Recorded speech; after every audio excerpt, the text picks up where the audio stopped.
Hello बच्चों, कैसे हो सब। Welcome back to my channel SP academy. My name is Satbir Singh और आज हमारा नेक्स्ट वीडियो लेक्चर हमारी बुक 7th क्लास से यूनिवर्सल साइंस से है। चलिए शुरू करते हैं इस लेसन का, इस बुक का थर्ड लेसन। तो सबसे पहले हम आपको इंटरफेस दिखा देते हैं। थर्ड लेसन जो हमारे पास है जिसका नाम है heat flow and temperature. Heat flow and temperature. Heat का मतलब होता है ऊष्मा, गर्मी, और फ्लो का मतलब होता है बहना। टेम्परेचर का मतलब होता है तापमान। तो इस पूरे लेसन में हम जो है हीट के बारे में और टेम्परेचर के बारे में पढ़ेंगे। किसी भी वस्तु को जब गर्म किया जाता है तो उसकी हीट जो है,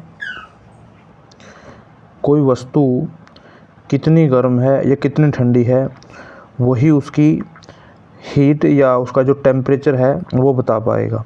तो सबसे पहले हम इस लेसन का इंटरफेस करते हैं, उसके बाद हम अपना बुक वर्क शुरू करते हैं। ये इस लेसन का इंटरफेस है हमारे पास।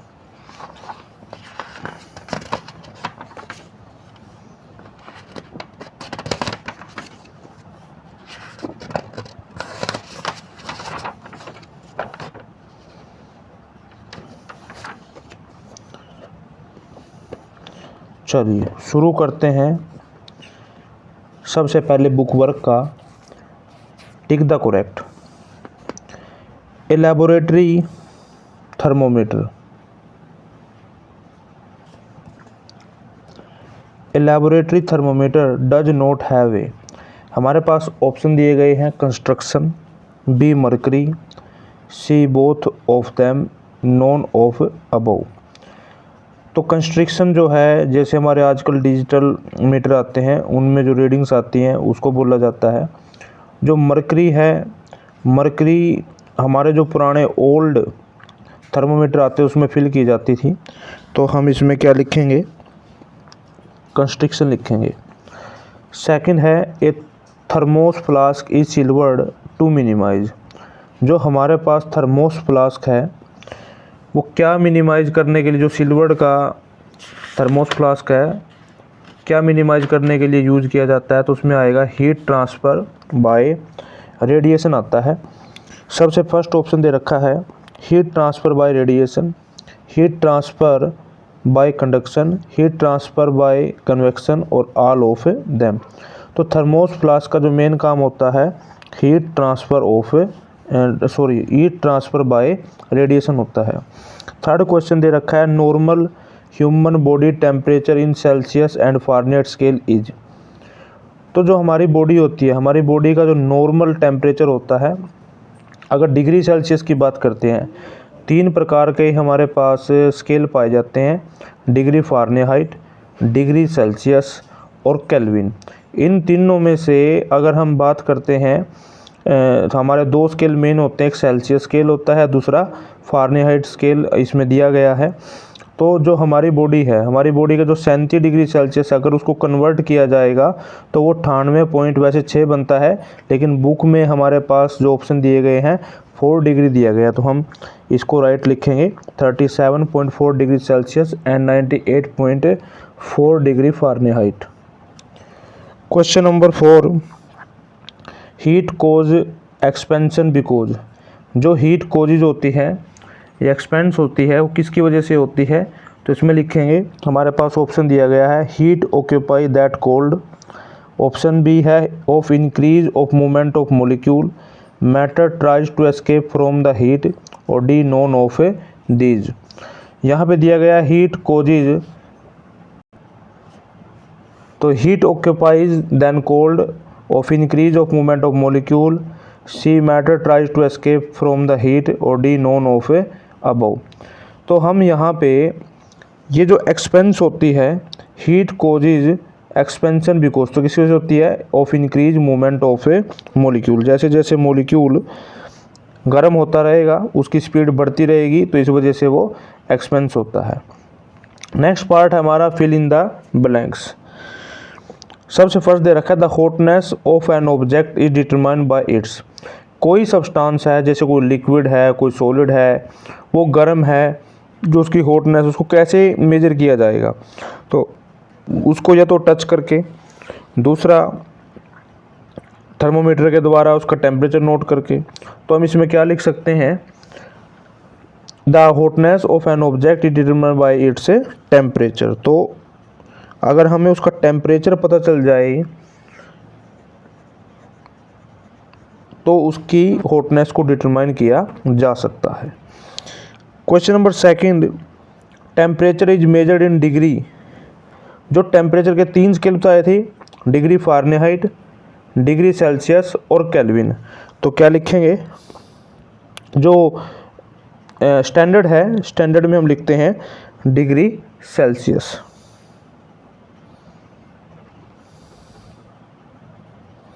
Degree Celsius.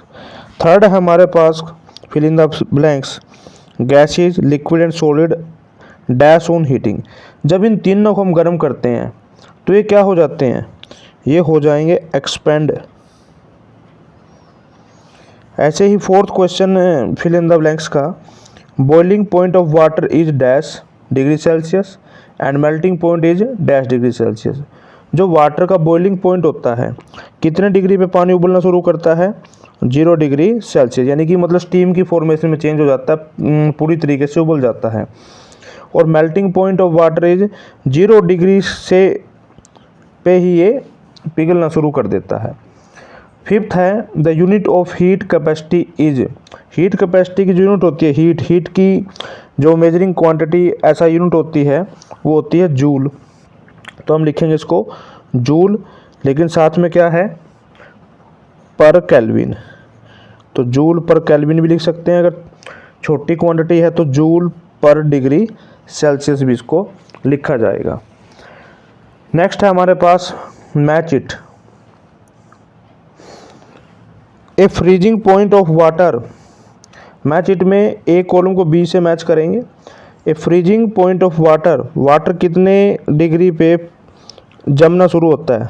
तो 0 डिग्री सेल्सियस में दिया गया है। ऐसे ही boiling point of water, water कितने डिग्री पे उबलता है? 100 डिग्री सेल्सियस पे। थर्ड दे रखा है normal temperature of human body. Human body का नॉर्मल टेम्परेचर होता है, अगर डिग्री सेल्सियस की बात करते हैं 37, फ़ारेनहाइट की बात करते हैं तो 98.6। हीट इंसुलेटर, इंसुलेटर क्या है? हवा, हवा हमारी होती है इंसुलेटर। और हीट कंडक्टर, हीट कंडक्टर होता है हमारे पास आयरन। तो स्टूडेंट्स, जो व्यूअर्स आज नए हैं, हमारे चैनल को सब्सक्राइब करें। नेक्स्ट पार्ट आता है टिक द करेक्ट। फर्स्ट है हमारे पास, all substance expand at the same rate when heated. क्या सभी सब्सटेंस एक ही रेट से एक्सपेंड होंगे? तो ये बात क्या है? बिल्कुल फास्ट है, क्योंकि हर एक सब्सटेंस का अपना बॉइलिंग पॉइंट, अपना मेल्टिंग पॉइंट होता है, तो एक्सपेंड भी वो अलग अलग रेट पे होंगे। सेकंड है conductor, conduction occur in solid and liquid. तो ये बात क्या हो जाएगी? ट्रू। मोस्टली इन्हीं में होती है कंडक्शन, गैसेज में नहीं होती, गैसेज इंसुलेटर होते हैं, तो कंडक्शन मोस्टली इन्हीं में होती है। Sun energy reaches the earth atmosphere by conduction. No, ऐसे नहीं आएगी, ठीक है, तो इसको लिखेंगे false. Thermos flask is use to minimise heat transfer. जो थर्मोस फ्लास्क होती है उसका यूज़ क्यों करते हैं? ताकि हीट का लॉस न हो और जो हमारा उसके अंदर लिक्विड है लंबे समय तक गर्म रहे। तो इसमें क्या आ जाएगा? ट्रू। फिफ्थ क्वेश्चन है, sea breeze and land breeze are cause by radiation. जो सी ब्रीज और लैंड ब्रीज होती है, क्या वो रेडिएशन के द्वारा होती हैं? नहीं, ठीक है, ये होती हैं टेम्परेचर जब बढ़ता है और इवेपोरेशन पे डिपेंड करती है किस रेट से इवेपोरेट होता है। समुद्रों में दिन के समय जो वाटर का जो लेवल है वो ज़्यादा जल्दी गर्म हो जाता है, तो वहाँ पर हीट का फ्लो ज़्यादा होगा, और रात के समय ठंडा हो जाता है तो हीट का फ्लो कम होगा। तो इसी वजह से सी ब्रिज और लैंड ब्रिज बनते हैं। तो वीडियो अच्छी लगी है तो लाइक करें, शेयर करें। इसके बाद हम अपने next video lecture 4th lesson से मिलेंगे, जहाँ पे हम उसका कंप्लीट बुक वर्क करेंगे। लेकिन अगली वीडियो पे जाने से पहले सभी बच्चे हमारे चैनल को सब्सक्राइब करें, वीडियो को लाइक करें और शेयर भी करें। तब तक के लिए thank you, have a nice day.